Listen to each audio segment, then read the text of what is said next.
Hi, you guys. It is Thursday, April 20th, 2017. My name is Doris, and this is the Knit and Purl Podcast, episode 123. How you doing? You can find the show notes for this podcast on knitandpurl.net. The Purl is P-E-A-R-L. If you're on YouTube, the link is down below to click on so you can follow along with the show notes. In social media, I am One Fine Cow, all spelled out, on Ravelry and Twitter.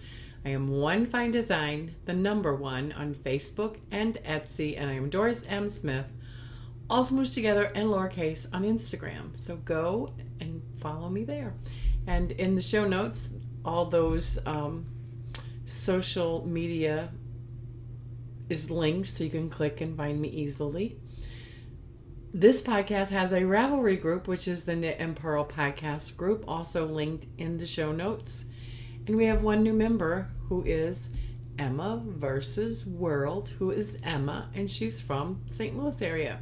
So Emma, where are you from? I'm from St. Charles, so I'd be curious to know where you're from. What part of St. Louis? We have Ravelry group birthday shout outs, and we have several birthdays.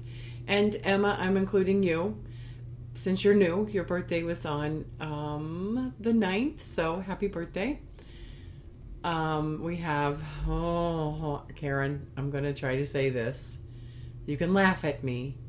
It's Jean Harnlos 22. See, I told you this way I didn't want to say it. Anyway, who's Karen, and her birthday was on the 16th. Shepherd's Knits, who is Leslie. Her birthday is tomorrow, the 21st. We have Crochet Knit 2, who is Emily, and her birthday is on the 26th. And finally, Survivor 11, who is Sue. Her birthday is on the 27th. So, happy birthday, ladies. I hope that you did have or will have a wonderful birthday, that you get to spend time with friends and family, do the things that you want to do, and that you eat birthday cake, and that you get wonderful, fibery goodness for your birthday. Happy birthday. That brings us to the market bag along. You can knit or crochet a market bag. It started on April 1st and goes through May 15th. You can have as many entries as items completed and posted, of course. You must be a member of the group to qualify for prizes. The chatter is welcome and encouraged on the thread. And the prize is a $6 giftable pattern from Ravelry. So get busy, and I have a market bag completed that I will show you in the finished objects thread. I think I'm going to try to link the thread to the Ravelry thread. Don't hold me to it, but I'm going to try in the show notes to link. This is going to be a little insert because I forgot to mention that Sheila and Barb from the Never Cast Off podcast are co-hosting the market bag along with us. So you could go over to both groups and enter your market bag and, get prizes in both groups. So please head on over to Never Cast Off podcast also and put your market bags in their place too. Okay. See you later. Bye. Okay, so we are now into Story of the Week and Stash Enhancement. Yeah, and I'm going to have to leave the screen for a minute because I forgot to get my one stash that I got. One moment.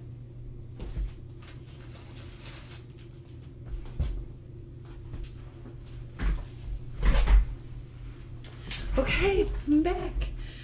I had to get some needles for my eyeball shawl that I'm going to be starting soonly. So I got some Knitter's Pride Naturals, and it's a US 5, which is a 3.75 millimeter, and I got 47-inch circular. That's what Stephen West says you need for this project. So here's the needle. It feels lovely. And here's the I'm not real sure about the cable. It's kind of wonky, but I'm sure with all the stitches on it, it won't be too bad. So it's out of the package, and I have my first skein of yarn balled up and ready, so I'm going to just go for it. I've been like kind of a little nervous because I've never done a Stephen West pattern, but I really like it, and I think I'm going to really like it because of the colors, which are pinkish in all its glory. So, story of the week, we had a wonderful Easter with family.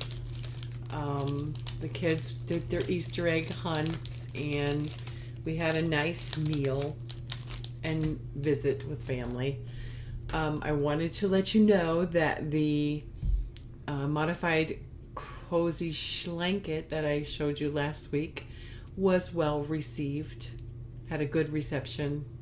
The recipient took it out of the bag and put it on immediately and said it was beautiful, and I got a thank you card from her saying that she uses it every morning and she loves it. So that was a wonderful thing. So an update on the WIPS eval from last episode. I frogged the sock, the one sock. I've got to decide if I'm just going to ball this up or what. So it's on my nitty knotty to kind of stretch it out a little bit. So, and skein it up. So that was done, and I have a finished object that you'll see the market bag is finished. And that's all I've done so far. I did do one square on my was supposed to be the mitered wrap that I'm just going to do a blanket, and I did do one square of that. So that is it for the update. So the health pearl for the week is called Grandma's Attic, and I forgot to like it, so I can't hold up the iPad to show you, but I'm going to click on it and read you the introduction. It is really, really cool. It's got a lot of old-fashioned-y beauty tips and old-fashioned remedies. So I recommend that you go and click and look at it if you're at all interested in alternative or, home remedies. So I'm going to read you the summary. It says, welcome to Grandma's Attic. Here is where you can rummage around and see what you can find. This area is meant to reflect variety and some old-fashioned remedies that are still just as valuable today as ever. Why put chemicals and derivatives into your body to alleviate common ailments when there are numerous natural and time-honored methods and ingredients that can do the job as well? And we dare say better, because they leave no toxic residues. So I want to read one of the things, which is it's called a 4x4 for colds. And the ingredients are 4 tablespoons each of lemon juice, brandy, unpasteurized honey, and glycerin. You can drink it hot or cold, drink it up, bundle up, and go to bed is what the remedy is. So I recommend going, if you're at all interested in that kind of thing, clicking on the link and going and looking. There's a lot of it's called health and beauty tips. So there's stuff for face, skin care and hair care and home remedies and stuff like that. Very interesting. So that is the health pearl. So now we're going to get into the knitting. Or crocheting, I should say. We have to include crocheting this week. So my finished objects. I finished a washcloth. It's Grandma's favorite washcloth pattern. There's a link in the show notes. And I know that this is Lily and Cream, but I don't know the colorway. And this is, I was done. I finished out the yarn, and so I needed some more, and I had some Bernat Handicrafter cotton sitting around, so I just grabbed it and finished the washcloth. So another washcloth. Needed a palette cleanser, so fast knit and useful. Now about the market bag from my whips eval from last week, and since we are having a market bag along in the group, I finished my market bag. And this is not a pattern. This I crocheted and made it up as I went along. You could see by the tag that's where I was last time. So I'm just going to tell you how I did this. I'm going to take this out. So I can't tell you how many stitches I started with, how many chains I started with, but I started a chain and I chained so many, and then I went around with a single crochet. I think I did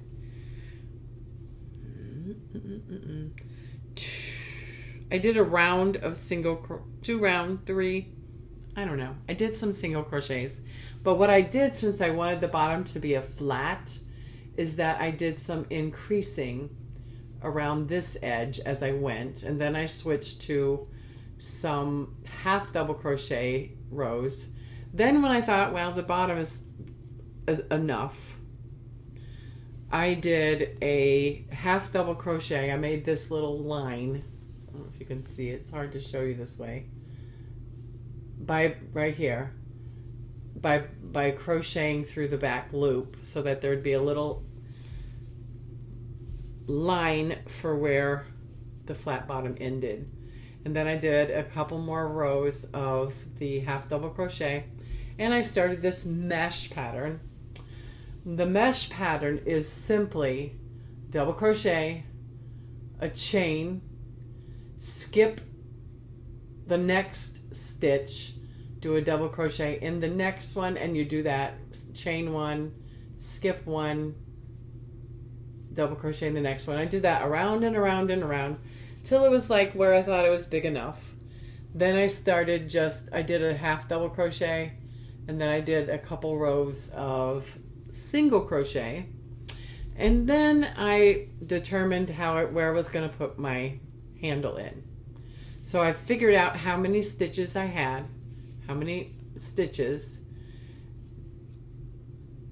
and what would be a good handle here. So what I did, figured out I had 70 stitches.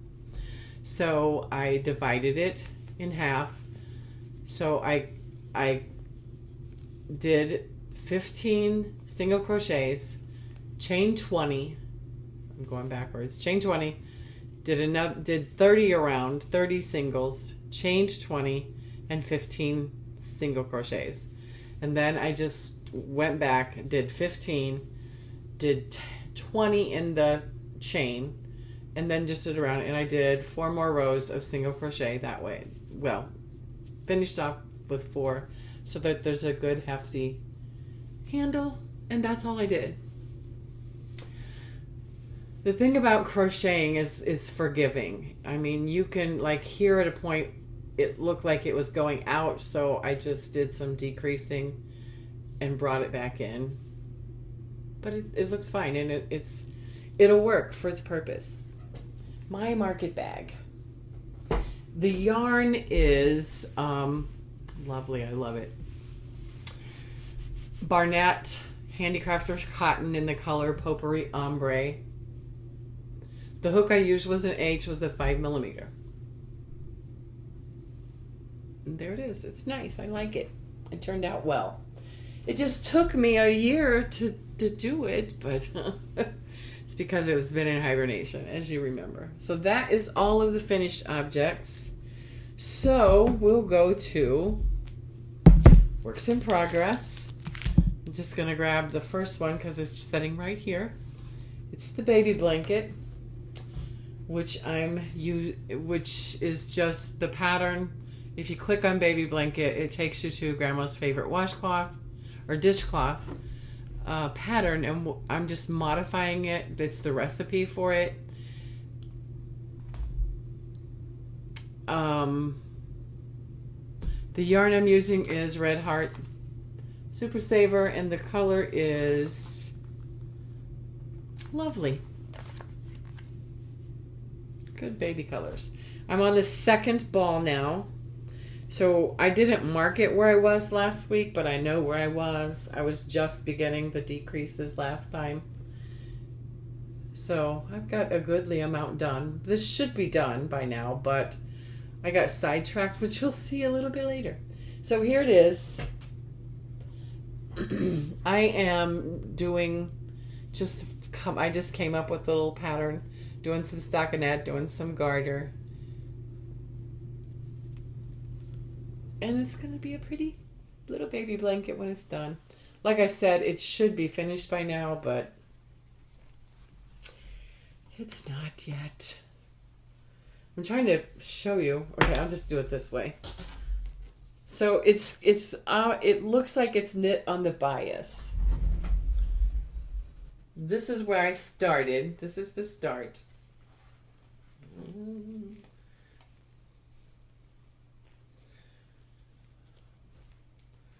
So you're knitting it up like this. And can you tell? Yeah. Okay. I can't see what I'm doing, but this is it. The baby blanket. It's almost done. And the good thing about using acrylic for baby blankets is that throw it in the washer and dryer. And, when you're doing it for somebody who's not a knitter, it's always better to do that. So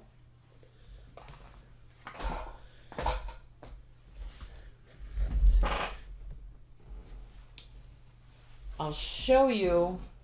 I didn't put it in my show notes, but I did a block on this thing. I did this one. It's just a gray. I think it's Lion brand yarn. I made a mistake.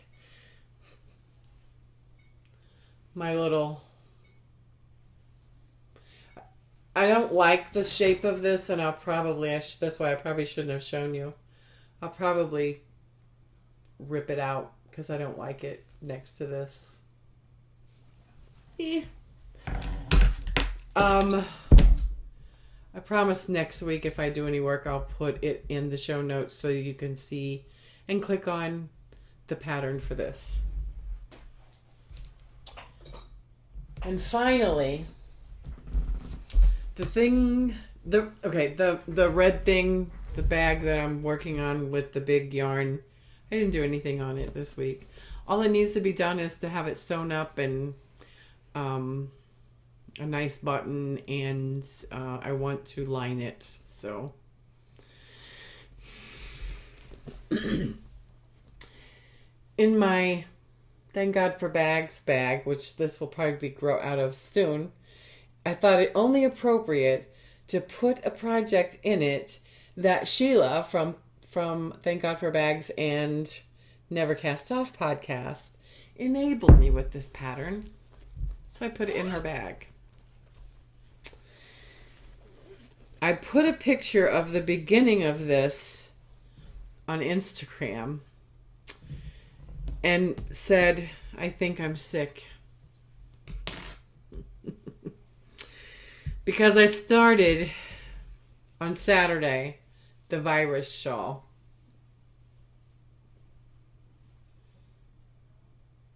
Which is a crochet pattern by, they say they don't really know who it's by, but it says Julia Markert. I'm using fingering weight yarn, which the pattern calls for. And my hook is an E. Just avoid E. This pattern is so fun and addicting because, yes, that's why it's called virus, because you get a virus from it. So here is my virus, and I'm using just some fingering weight yarn. This was some scrap left over from my Hitchhiker Beyond. I don't have the tag. And this is some yarn from Surprise Stash that I don't have a tag, but I'm pretty sure it's opal. It's opal. So here it is.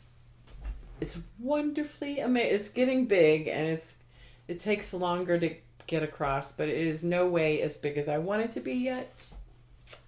The virus shawl. It's crocheted, simple pattern.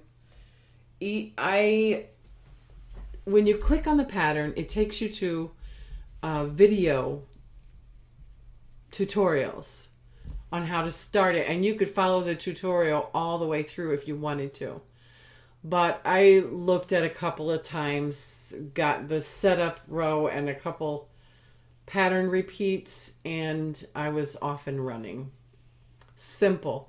And it's charted so that you could just put the chart there, and it's like, okay, what am I supposed to do next? And look at the chart. So I love it.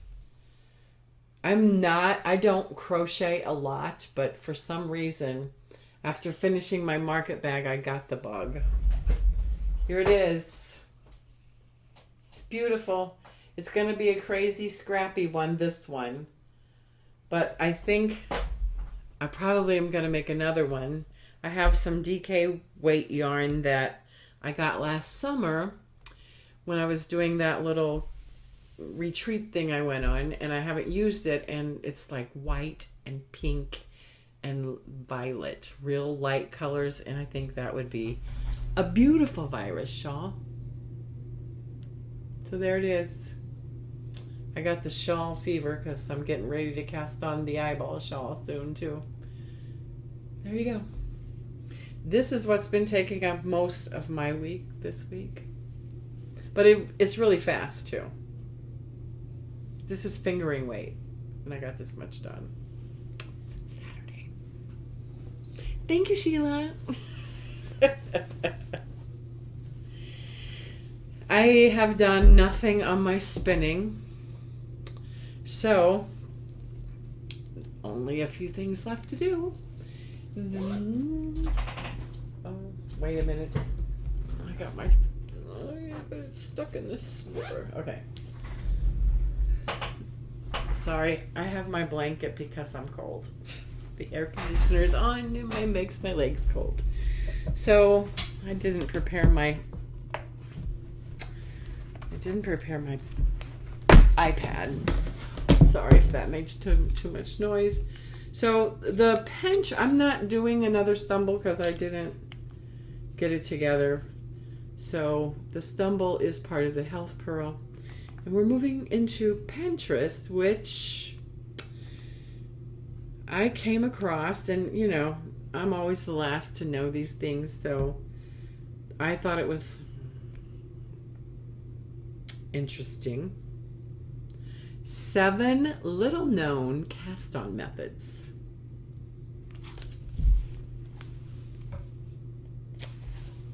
Let me take you back to the pin.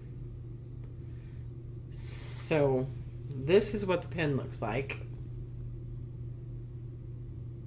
It's supposed to be to blow your mind, so let's look at them.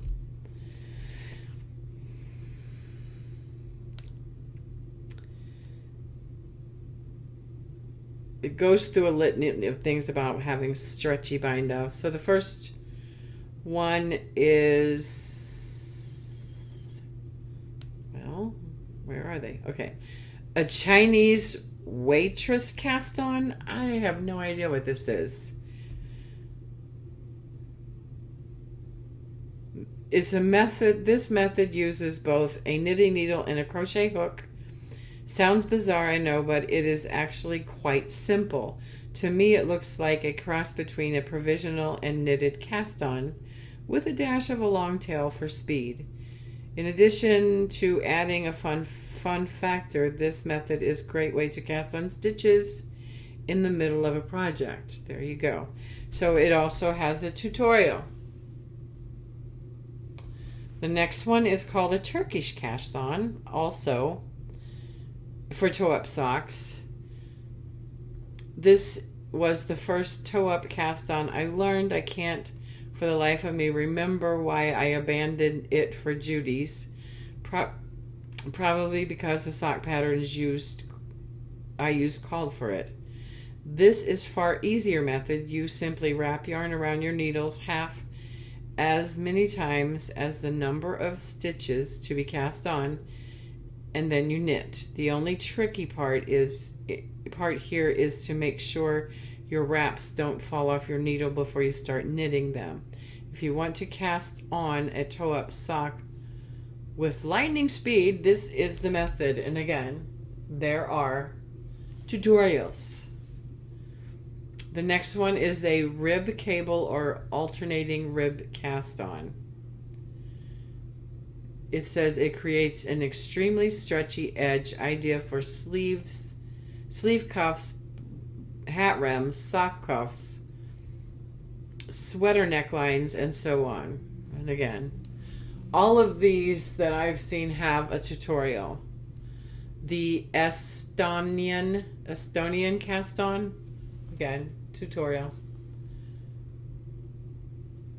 A very stretchy cast on that can be used for just about anything. It's very much like a long tail cast on, but the second step in the long tail in reverse. So then there is the crochet cast on. I'm just going to go ahead and go through this. The Mobius cast on. It says it's like a Turkish cast on in that it involves simple yarn overs. And there's a Layet's Limitless cast on for 2 at a time, anytime. That's it. So I thought that was interesting. I didn't read everything, but I figured it would be good to share. And there are tutorials in it, so go over, click on the link, and enjoy. So that is it. That is all I have for today. They're at the bottom of the show notes, and in the bottom down below you'll find a link to my Etsy store. I haven't got a lot of any new things in. I haven't been doing that kind of thing, so hopefully soon I'll get back to the basement and make some more stitch markers. But until then, please go click on the link and go to my shop, take a look around, and if you find something that you just can't live without, I would happily sell it to you and get it to you out as fast as possible. Thank you guys so much for watching. I wanted to let you know that next podcast in 2 weeks will be the Podiversary, 3 years. So if you have any ideas of things that you want to know about me, about the podcast, please comment down below, comment in the episode thread on Ravelry, and help me out to do something special for the 3-year Podiversary, and I would thank you very much. See ya.